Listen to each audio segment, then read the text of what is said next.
26 avril. Car celui qui est entré dans son repos, lui aussi s'est reposé de ses œuvres, comme Dieu s'est reposé des siennes propres. Hébreux 4, 10.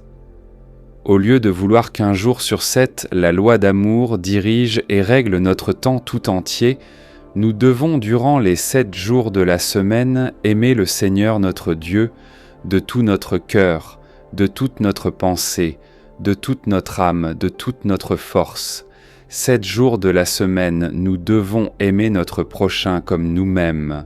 7 jours aussi, nous devons nous reposer de nos œuvres, nous reposer par la foi dans l'œuvre achevée de Christ, nous reposer dans l'amour et dans la paix de Dieu qui surpasse toute compréhension et règne continuellement dans nos cœurs.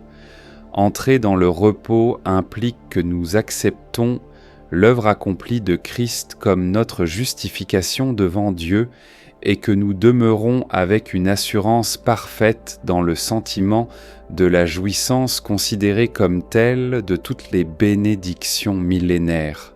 Celui qui a cette foi, au lieu de chercher à établir sa propre justice, a la paix dans le sens qu'il jouit de la justice de Christ, de sorte que la foi justifiante lui donne le repos de la justification.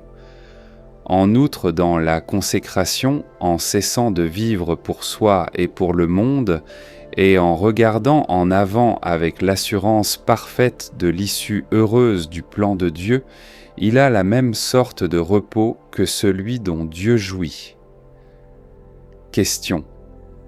Quelles ont été les expériences de cette semaine en rapport avec ce texte? Comment ont-elles été subies? Quels secours et quels empêchements ai-je trouvé? Qu'en est-il résulté?